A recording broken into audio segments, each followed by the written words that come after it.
Hey guys, thanks to the current situation, I couldn't record the video I wanted to, but luckily I got another... Just give me a minute.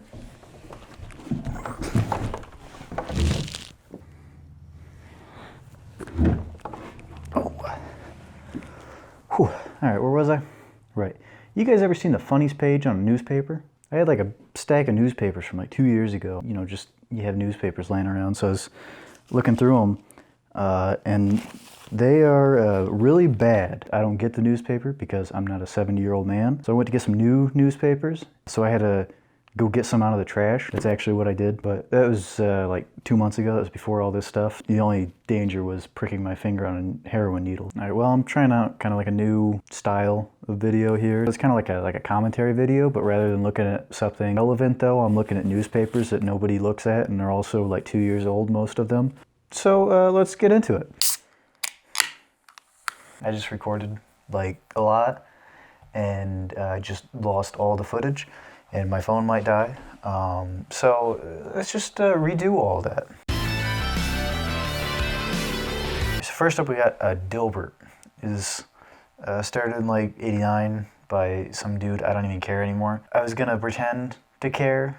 All right, so first up we got Dilbert. Originally I said Dilbert is an alright comic, but now after I lost my footage and I'm mad, I'm gonna say fuck Dilbert. Dilbert's like made for old people in offices. A lot of the comics make fun of technology. Introducing our new mobile phone product, the BSB 100.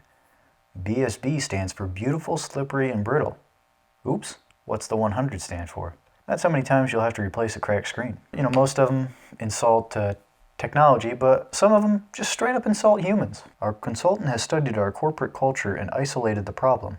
The problem is humans. You're all selfish, rotten liars. What kind of team building exercise will fix that?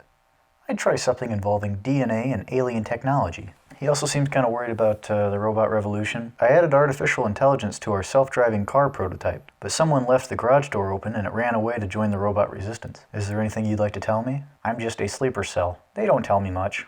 Not that I would know anything about the robot revolution or anyways, let's just go on. I like some of these because they teach you how to insult people, so that's pretty fun. Dilbert Consults. Company rules forbid you from insulting your coworkers. I'll teach you how to insult each other while staying within company guidelines. That doesn't seem possible.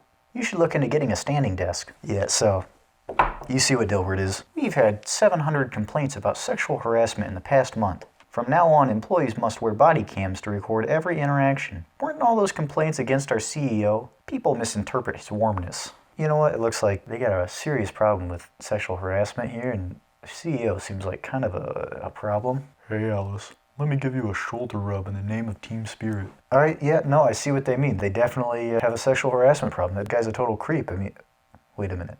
CEO? Well, that's fucked up. Well, let's see what she does about this. Click! Ah! I hate having a court-ordered shot collar. I don't see a... Oh. Oh, here they got something about self-driving cars. The government forced me to put a kill code in the operating system for our self-driving cars. And by kill code, you mean it will bring the vehicle to a controlled stop? No, you're thinking of the stop code. You know what, actually, I retract my statement about Dilbert. It's good. Can you program our self-driving car prototype to drive Ted off a bridge so I don't have to fire him? Just because I have the power to kill a person and leave no evidence whatsoever doesn't mean I'll do it. He says he won't kill anyone. Crud. Shoot. Dang! Wait, Dilbert already programmed the kill code. What difference does it make? Also, why do Ted's coworkers want him dead? They don't have to fire him. Is he just that much of an asshole? Our self-driving car went off a cliff with Ted in it. Dilbert, did you tweak the software to make that happen? No, that was a bug. I was worried there for a second. I thought Dilbert might have like killed him. Was it a known bug? Now we're getting into a gray area. Dilbert, what have you done? We destroyed all the prototypes as requested. I never asked for anything remotely like that. Ted said you did. Did he tell you that before or after I fired him last week? Man, Ted really screwed him with that. Wait, isn't Ted dead? Also, I noticed all the other characters, their hair is colored, except for Dilbert. I don't think Dilbert has hair. That might just be a huge tumor. Alright, so now we're moving on to NonSequitur. It's another one that I already recorded, so I'm still mad at it. They're usually just kind of like one thing here, you know, a little pun or whatever. It's surprisingly political, noted by the fact that about a year ago it had a huge controversy in which tons of newspapers pulled them from their comic section because they had this panel in here with a bunch of little scribbles, and down in the corner you can just barely read where it says, "We fondly something, fuck yourself, Trump." He says he just accidentally left it in, so a bunch of newspapers pulled it, including mine. I don't get the newspaper, so I didn't know. So anyways, let's just take a look at some of these. The beginning and end of the selfie sculpture craze. Now, I don't get boomer humor like this. I don't know what they have such a big deal with selfies. Like, I don't take selfies. I don't really like selfies, but I don't care. And the selfie stick's dumb, but like, yeah, whatever, if people want to do it. Why couldn't you make a sculpture of yourself? Also, why would you need a mirror? And if it's supposed to be like a selfie sculpture, wouldn't you be like holding the marble and doing that? Why is holding the mirror causing you to make the neck so small that it topples over on you? Like, are you saying all sculpting's bad? It doesn't make any sense. The hint. It just seems like edgy, like atheist on Reddit. Maybe we shouldn't put so much emphasis on speedy service. So based off these ones, you might think it's just like, you know, little puns and stuff, but those are few and far between. Most of them are fairly political, some of them worse than others. He wants to thank you for your continued support of the coal industry and appreciates the huge lump you put in his stocking. When Santa realized he's not cut out for political commentary. Like I said, he just sounds like an edgy teenager on Reddit. I mean, that one's not that bad, but they all just like have a little bit here and there, and it's just like everything has to be political, and it's like you can't just make a joke, and he can't. Alexa, where'd I leave the remote? In the garage, Bob. Hi, Alexa, I'm Siri. Hi, nice to meet you. I love how they believe anything we say. I know, right? Kinda makes you wonder what we need them for. Seriously.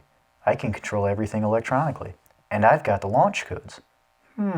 If we link up, how Bob started the robot apocalypse. This is gold star boomer technology understanding. Why would Siri have the launch codes? Is Bob like a nuclear missile operator or something? He's just sitting in a recliner. Why does he have the launch codes on his phone? What did he do to start the robot apocalypse? Just happen to leave his phone by his Alexa? Along with just like the single unrelated comics, sometimes he'll also do like a series. Day by day, he'll tell a story, and as the name NonSequitur implies, it's kind of like they don't match up exactly. The last time I recorded this, I spent like 40 minutes not wanting to read it, and then I finally read it, and now I have to read it again. Well, it sure is a good thing you did that, because I decided reading 3 minutes of a bad comic is not entertaining, so I'll just leave you with my final comments. So like I said, NonSequitur was pulled from a bunch of newspapers, including mine. I say mine like I actually get it. But in its place, they put Griz Wells. Weirdly enough, I can't even find like a Wikipedia page about this comic. Like, it barely exists, even though it's been running since like the 90s. So let's just take a look at it, see what it's doing. Sorry, Pearpoint, but the heart wants what the heart wants. Okay, Jasmine, see you later. Sigh, Jasmine wants to start ignoring other porcupines for a while. That's the way it goes, Pard. You know, we've all been there, dude. And also, who decided to put tits on a porcupine? Whew, Gunther sure is in a lousy mood. I know, he nearly chewed my ears off yesterday. Apparently Flora's got him on another diet. Not good at all. It's actually probably a bad idea for prey to hang around their predator. It's kind of like high school girls and their 25-year-old boyfriend. My New Year's resolution was to live life in the fast lane. So what happened? I got rear-ended. That was funny. Alright, so I didn't have much to say about Griz Wells, so let's move on to Shu. Shu is a comic about a bunch of birds, and he works at like a newspaper or something, I don't know. And it's mediocre at best and not very good. So most of these comics, they're just like puns, and that's like the whole thing. Twang! I wrote that one last night, Roz. What do you think I should call it? Disturbing the peace? Did I tell you my new boyfriend is a mime? Really? Where did you meet him? At a silent auction. You say you're allergic to fish, right? That's right. I'm herring impaired. The nice thing about Shu is even the political ones are just puns that don't really have anything to do with current events. Something must be done to improve our East Virginia rivers. Senator, when did you have this sudden change of heart about the environment? When I noticed my last whitewater rafting trip was a brown water rafting trip. I have never, nor have I ever, given or received anything that can be construed in such a way that anyone could accuse me or my administration of the He seems to be burning the scandal at both ends. And they're sure to mix in plenty of boomer humor. What's wrong, Roz? All my friends are married or they're getting ready to be married. Oh, quit your belly aching. All my friends are dead or getting ready to be dead. What are you watching? An old show's remake. Murder She Texted. Because that's all kids do nowadays. They just text. No one knows how to write. Back in my day, everybody knew cursive. Now all these kids know is LOL, DTF. I'm a secretary and people tell me I'm married to my job. So this morning I registered at Office Depot, Staples, and Office Max. Registered for what? Being a sex offender? What are you registering for? How was your date with Shu? A cringe fest. He's the only guy I know who comes up with triple entendres. What would a triple entendre even be? Like you say something so sexual that people think you must be joking, but you're actually just a creep? Mr. Fishbank, this is your 98th session. 2 more and you're entitled to a free nervous breakdown. Surely after 100 sessions with your therapist, you should be less likely to have a nervous breakdown. I put your personality profile into our computer. And? Your ideal mate is your refrigerator. No. Dear editor, how many strings does a banjo have? 5 too many. Who wrote into a newspaper asking how many strings a banjo has? Google it. Sigh. I've been thinking about the good old days before my breast drooped. Ah, yes. A trip down memory lane. Is that a triple entendre? What have you been up to, Uncle Lou? I quit accounting and became a producer for the Food Network. Oh, what do you do there? I book the cooks. Alright, so this joke is fine. I mean, it's a pun, whatever. But I wasn't gonna put any comments in here from the site that I got all these pictures. But this woman thought that this joke was like the funniest thing she's ever seen in her entire life. So here we got Call Me Meg. Is this like Call Me Carson's mom or something? First off, that was excellent. Second, I just want to say that almost all strips that outlive their creators just plain shouldn't. But Miss McNally has totally captured the spirit of her late husband. And Mr. Brookins has done such a great job of the artwork that I can reopen, say that the shoe must go on in today's strip and see little difference. Did I read that right or did I have a stroke? Thank you both. I've been reading my old comic strip collection books, planning on giving them away.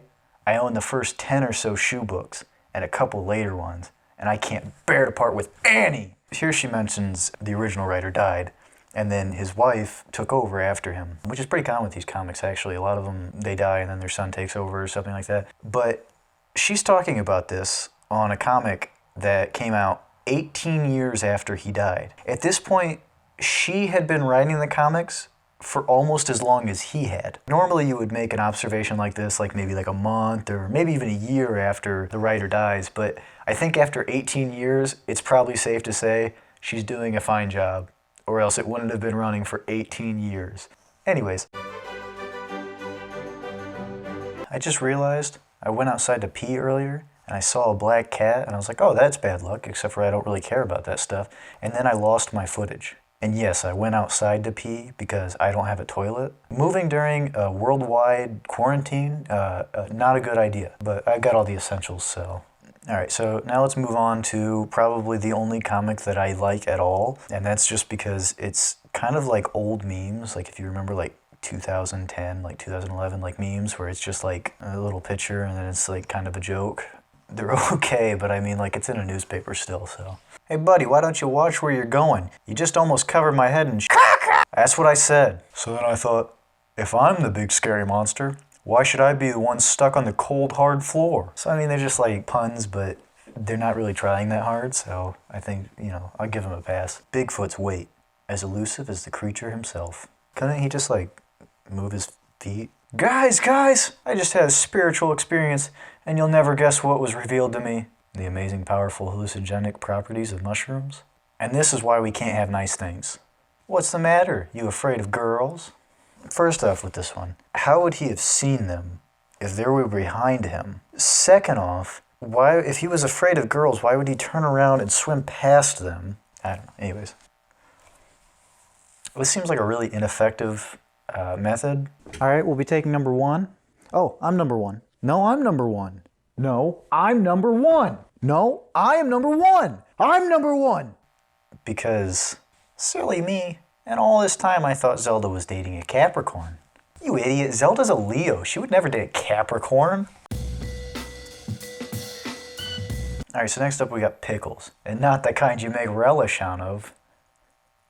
I hate myself. So Pickle follows 2 elderly retirees, Earl Pickles, whose hatred for shopping is only outweighed by his hatred for his wife. Ooh, there are a lot of good sales going on. How about it? Are you up for some after Christmas bargain hunting? Well, dear, the short answer is yes. And by yes, of course, I mean no.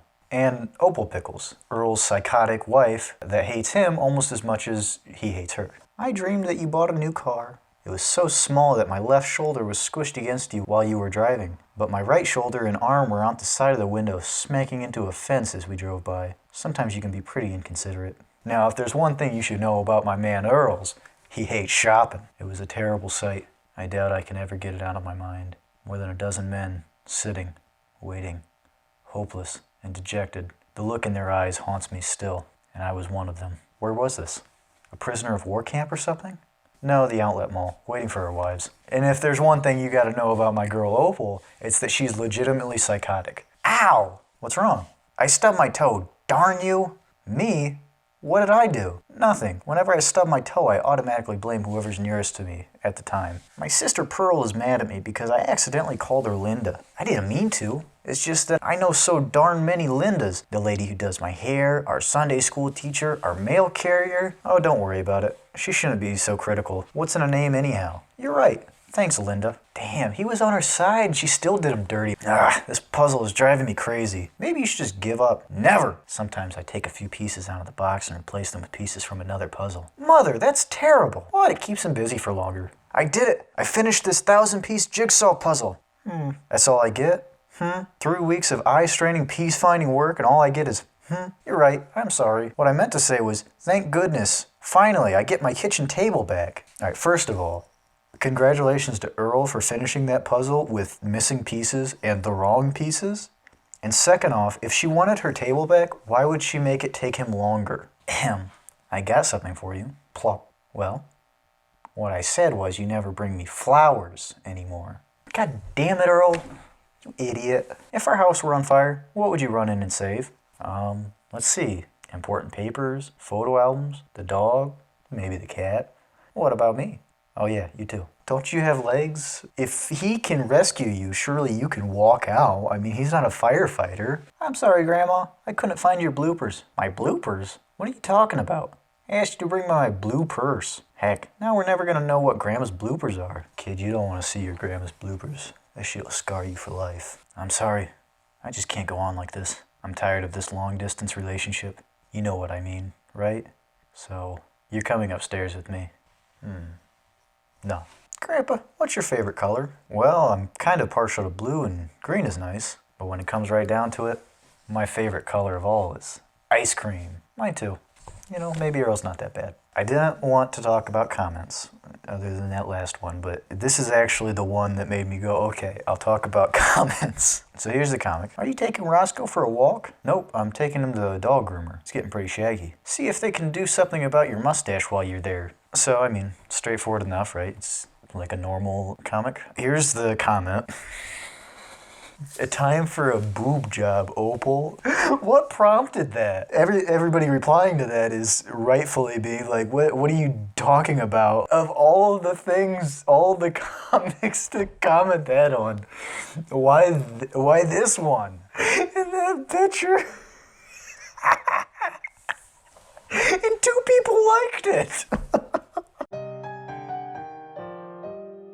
Alright, so I'm having a lot of problems with my phone. It's about to die, it's running on storage, it won't transfer files properly, and I just realized that all my footage has an annoying buzz in the background, which you guys already know that. Sorry. So anyways, it's getting late now and it's getting cold and I don't have heat anymore. Alright, so I'm not going to talk long about Funky Winkerbean because despite having the funniest name, it is not comedic. Whereas the other ones try to be funny, and then they're just bad. This one just doesn't even make jokes. This whole comic tells like a long story over the period of many comics. I don't know if it's all supposed to be one story or if they're supposed to be separate stories. I don't know. If you just see one newspaper and you read it and you don't know the context of it, it seems so bizarre.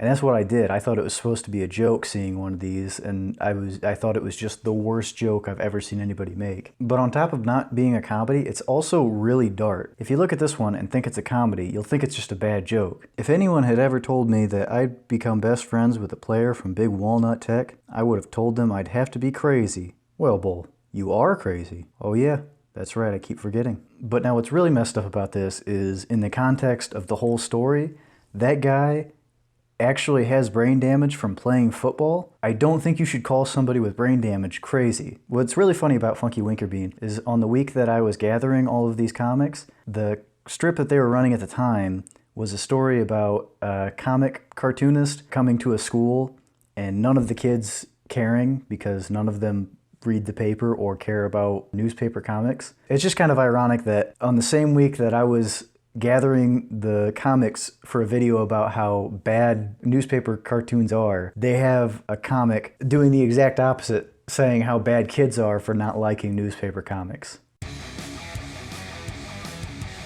Alright, so let's quickly move on to a comic that I actually do like, Hagar the Horrible. Hagar is one of the few comics that doesn't take itself too seriously, and it just makes a decent joke. Hagar, meet my friend Hans. He's a great storyteller. Oh, I'm a pretty good storyteller myself. Well, technically your stories are alibis. I like how he jumps between them like it's a big deal. He's like, no dude, yours are alibis. And it's like, look at his friend. He like completely ruined the mood. Even his friend's really sad about this. Now, if there's one thing you gotta know about my man Hagar, he knows how to get lit. They say early to bed and early to rise makes a man healthy, wealthy, and wise. But I'll settle for happy. You know, Hagar kind of reminds me of Pickles. You know, he's just out here looking for a good time. But then his wife comes in, has got to ruin everything. All I've had is clear water for 3 days. Do you like how much clearer things are becoming? I really miss dark amber. I don't want to end up with some one-room hovel-dwelling loser. Well, I'm no loser. I won my one-room hovel in a card game. Yeah, what kind of loser would live in a one-room hovel? Let's keep going. It's time to open the window. But you hate a cold bedroom. True, but I love a hot pizza. Man, what I wouldn't give for bedside pizza delivery. Make it a thing. Alright, so next up we got Blondie. And Blondie is the oldest comic strip of all of these. It's been running since 1930. It's crazy to think that it's celebrating its 90th anniversary this year. But just because it's been around for 90 years doesn't mean it's any good. Guess what? You won my special annual award again, for the most flyers, coupons, and inane credit card offers of anybody on my route. Wow! Honey, when are you going to stop oogling that trophy and go to sleep? I just need a few more minutes for it to soak in. Is their mailman reading his mail? Because that's a federal offense. Who's going to help me with the dishes? I've got a lot of homework. Me too. Now I wish I had homework. Hey, I've seen this one before.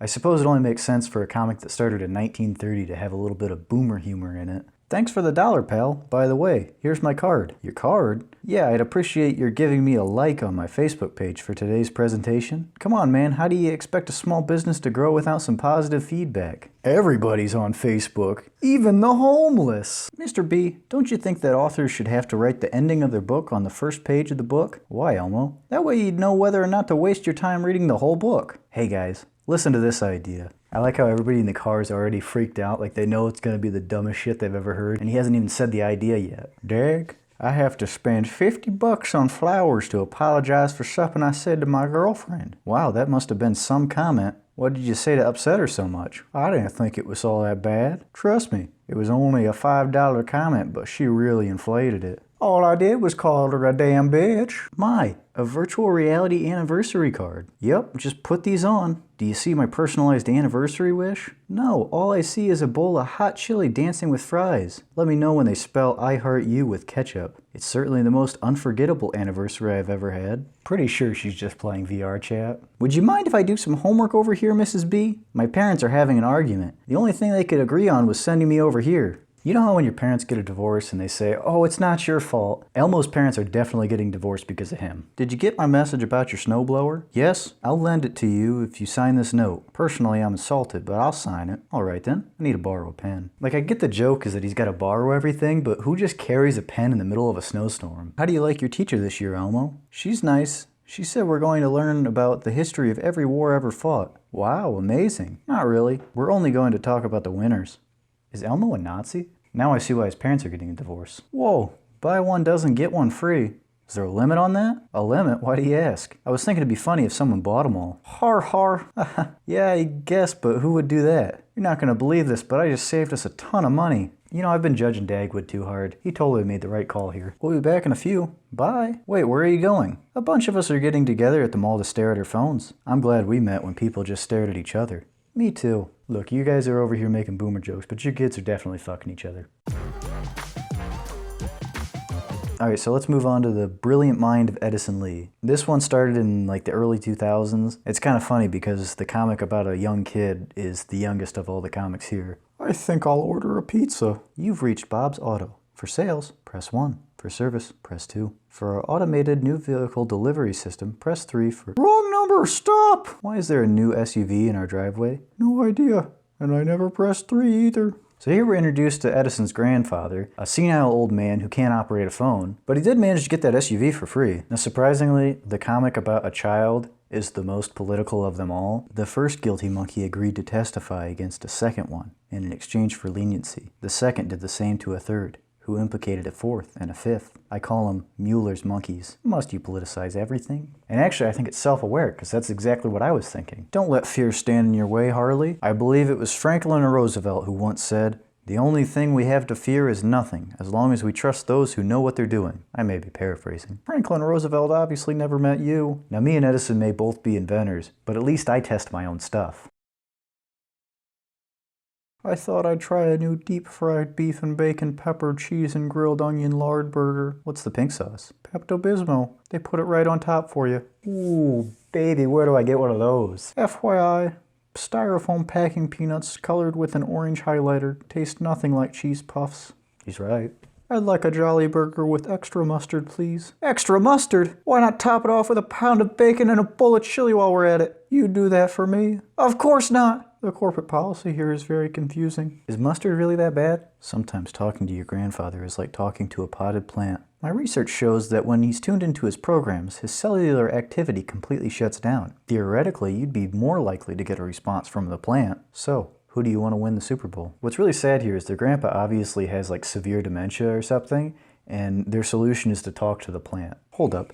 His cellular activity completely shuts down. That means he's dead. He's a rotting corpse and his solution is to talk to a plant about sports. Is there something wrong with me? Huh? I've been sitting here all day. Nobody wants me. That's not true. I want you. Hey, what about me? Please, sir, take me. Ooh, me too. They called out to me. Yeah, there's definitely something wrong with him. Alright, now we move into the final comic on my newspaper, Family Circus. Now I actually have a special attachment to Family Circus. I don't like it, but when I was in elementary school, one of the lunch ladies had Family Circus clippings plastered all over her section. So I remember seeing a lot of them as a kid and thinking, these aren't very good. But I do have to give credit where credit's due. It is kind of interesting for what it is. Now this is a very Christian comic that follows this family, a husband and wife and their 4 kids. It started in the 60s, written by Bill Keane, and the family was based off of his own family. And when he passed away in 2011, his son took over. So what's interesting is that one of the children in the comic, Jeffy, is actually based off of the now author of the comic. But that won't stop me from making fun of these comics. Mommy, we forgot to put baby Jesus in the manger on Christmas Eve. He's still in the drawer. Oh, God is not gonna be happy when he hears about this one. No, it's okay. Santa's not watching anymore. He's back at the North Pole taking a long winter's nap. No, he's absolutely right. After Christmas, even murder's legal. Who tells you and Daddy when it's time for you to go to bed? Usually when the coke wears off. I lost one from each pair. So now they get to be stepbrothers. You better not go to sleep. I hope you stay still when you sleep, because I'm putting a rat trap between your legs. I need homework help. Which one of you guys is still on the clock? On the clock for what? Are you paying your parents to take care of you? Usually it's the other way around. Mommy, Billy just said a word we don't use in this house. We don't use those fucking words in this goddamn house. Mommy, my doll wants me to ask you if she can have a cookie. Based on the look of that doll, I wouldn't be surprised if it was possessed by the spirit of a girl and was actually asking her for a cookie. I have a paring knife, a plastic fork, and a tablespoon. Who set the... Look, I know this is a Christian comic, but their mom's low-key thick. Well, that's all I got for you, so thanks for watching and see you next time. Back to bed.